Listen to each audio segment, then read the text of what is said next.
Thank you for tuning in to the best parenting show on the internet, Post Daily Dose. It's the Post. It's the Post. It's the Post. The Post Daily Dose. It's the Post. It's the Post. It's the Post. The Post Daily Dose. It's the Post. It's the Post. Hey there, Post+Institute. This is Kristi, Saul, the co-founder, coming at you live for today's episode of Post Daily Dose, the best little parenting show on the internet. I hope you guys are all doing incredible this evening. Of course, I'm going to plug these books really quick while folks are logging in. Brian's book, From Fear to Love, that we do have on promotion at feartolovebook.com. This awesome book right here, The Great Behavior Breakdown, that you can get at postinstitute.com as well as Amazon. On Post+Institute, you can get the two of these together for a discount. I don't know if you guys remember the Devilment, that commercial. I'm showing my age big time now, aren't I? Then also we have this incredible workbook. This workbook is extremely good. It is really, really well done and invites us to think deeper and go deeper into understanding the effects of trauma, understanding our children, and also understanding ourselves and our own blueprints. And hey, Colleen from Cloverdale, California, so good to hear from you. And anybody else who wants to say hi, I always love that. My topic tonight has to do with anxiety and fear of the future. What prompted it is it's just a fun. I'm talking about it quite a lot these days in some coaching calls. So I feel like, well, it must be something that we need to go ahead and talk about, maybe out loud and in public.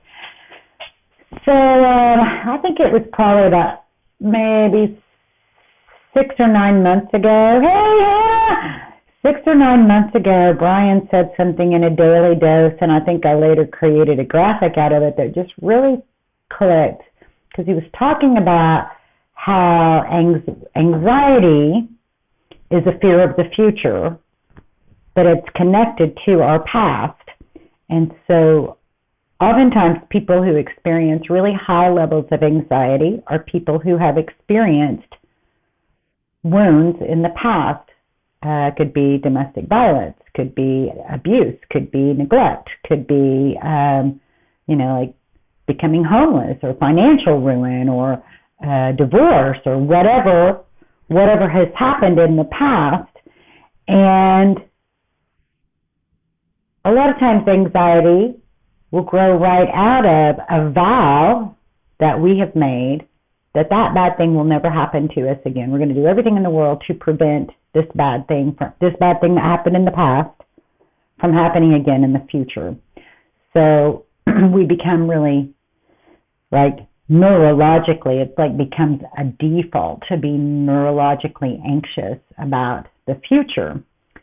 What's interesting about that, as I've talked with a few people in the last week, because they've experienced really, really high levels of anxiety out of some really difficult things and hurtful things that have happened, 5 years ago, 10 years ago. But what's interesting is that they have the anxiety of the future,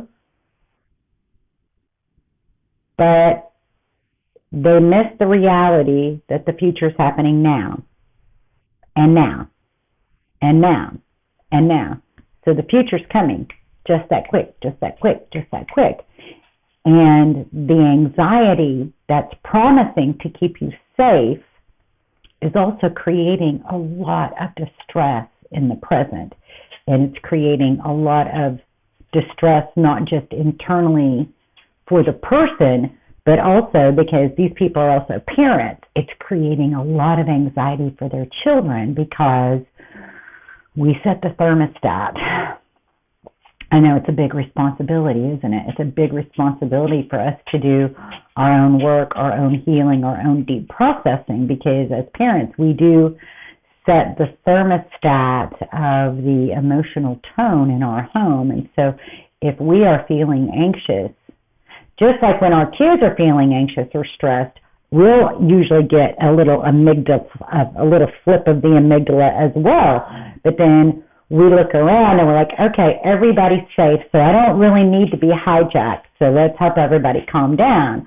Well, it's not the job of our children to go, oh, I need to look around and make sure everybody's safe and that my mom's not just flipped out, especially when we're talking about younger children who are, 18 and under, really, for them to have that level of, like, responsibility for their family. So the responsibility about all of that then comes to us as parents, and I know that we're human, and I know that the adult world, boy, it's messy business. There's a lot of pain and a lot of wounds, and I'm not just speaking of childhood wounds, but if you have an adult wound or, like a loss or a violation that happens, and you also have early life experiences of trauma, it can really do a double whammy on us as adults in terms of really getting our brains offline and very hijacked.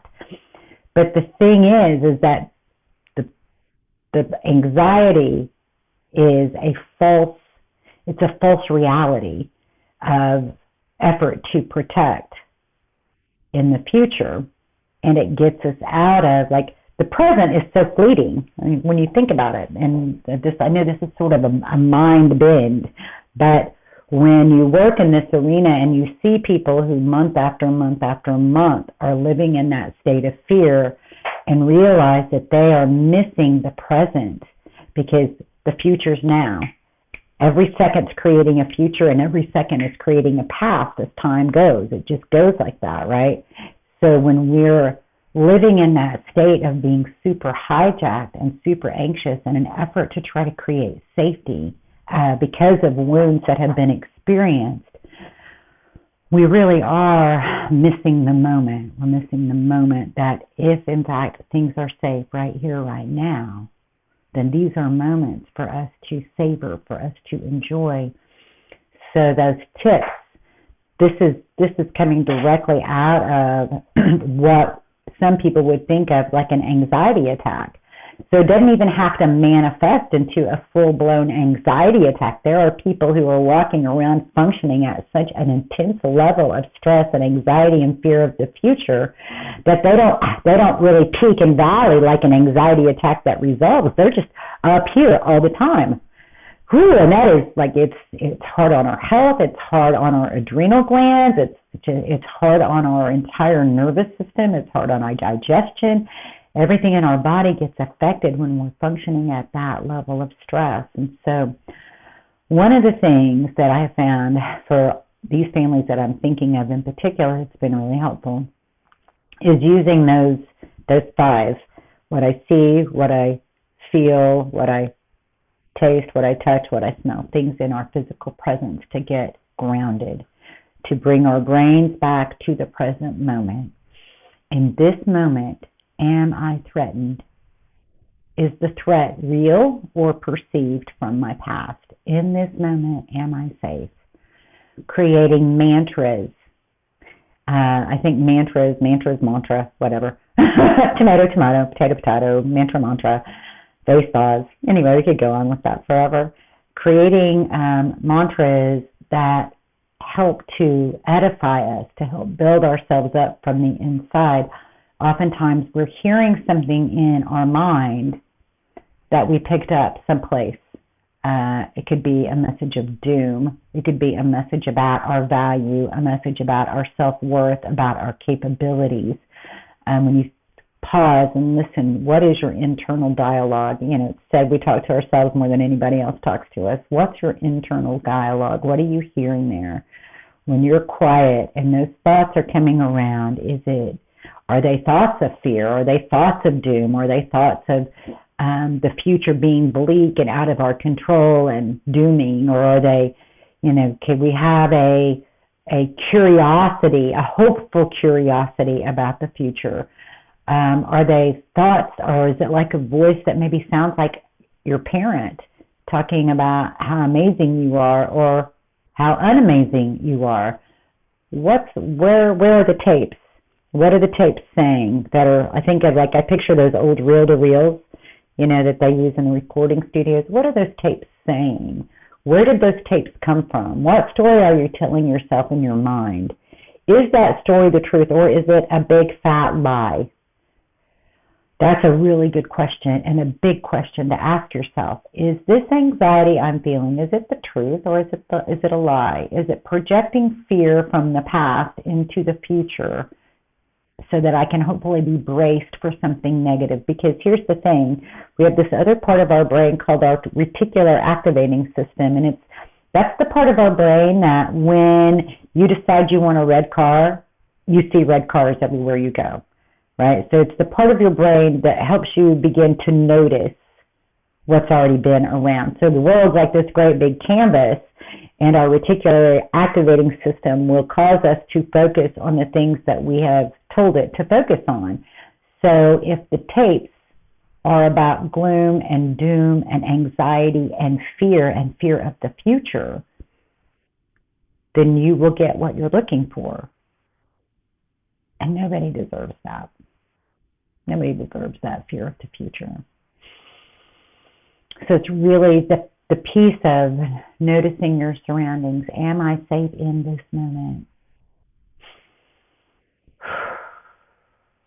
Even using those tapping techniques, being able to notice, I'm feeling really stressed. I'm feeling really hijacked. That I'm looking around and everything looks fine. This stress is coming from the past. The past was scary, but the present. In the present moment, I am safe. In the present moment, I am a good enough parent. In the present moment, I am able to handle what it is that I've been called to do. Tapping these new concepts of ourselves. If you're not familiar with tapping, you can Google EFT. You can look on YouTube. There's emotional freedom technique and tapping. It's a really good, quick anxiety, a way to circumvent anxiety and bring yourself into the present moment with a more accurate message of the present moment.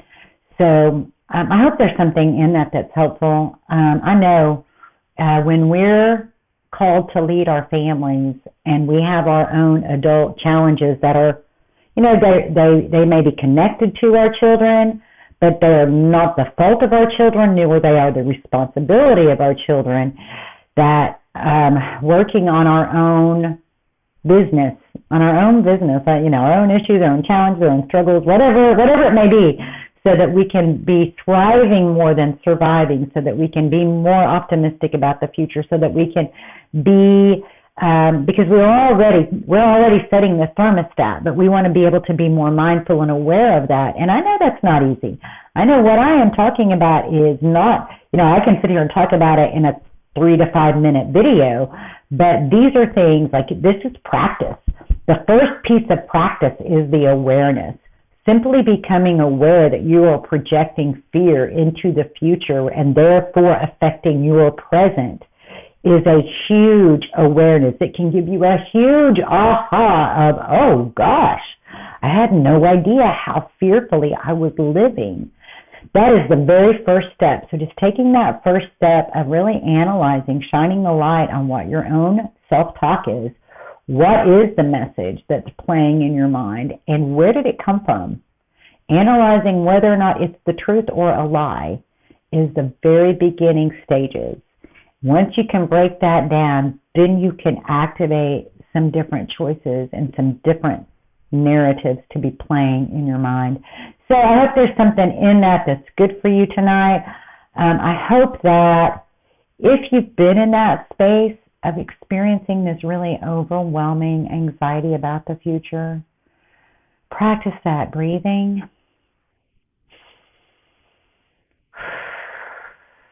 Notice your surroundings.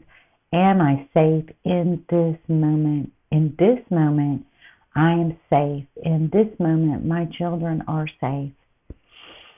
Breathe that in. Take a few minutes for yourself, and then go spend some time with your babies. Let the love you have for them shine from your eyes. Let them feel it from your being. And you know that their favorite language is the language of play. I know a lot of adults get hung up like they don't have very good, their play muscles haven't been activated very well, or maybe their imagination muscles haven't been used in a long time, so it feels a little awkward. But your kids don't care. They don't care if it's perfect. They just care that you're there. So if you can follow in their play and let them lead you into the world of fantastical thinking and make-believe and imagination and creation, oh, it's a beautiful place to join them in. Or maybe it looks like wrestling around or shooting hoops or playing catch or taking a walk or cooking dinner together or watching TV or watching a movie. The bottom line is the time that you spend with them away from the tasks is more important than the time you spend with them on the tasks, because it's your love and your connection that's going to help their brains develop and be more calm. And when their brains are more calm, then they're more receptive to being able to learn the things that it is you're wanting them to be able to learn. So remember what Brian tells us, in any given moment we can act out of our blueprints of stress and fear and overwhelm. We all do it. Anxiety and fear of the future will play a huge role in that. Or we can take 1 to 2 to 3 deep breaths, and we can choose love. The more often we choose love, we're creating new pathways in our own brain. And those pathways will be contagious to your children. Much love to you guys. I hope you have a blessed night. We'll see you all tomorrow night.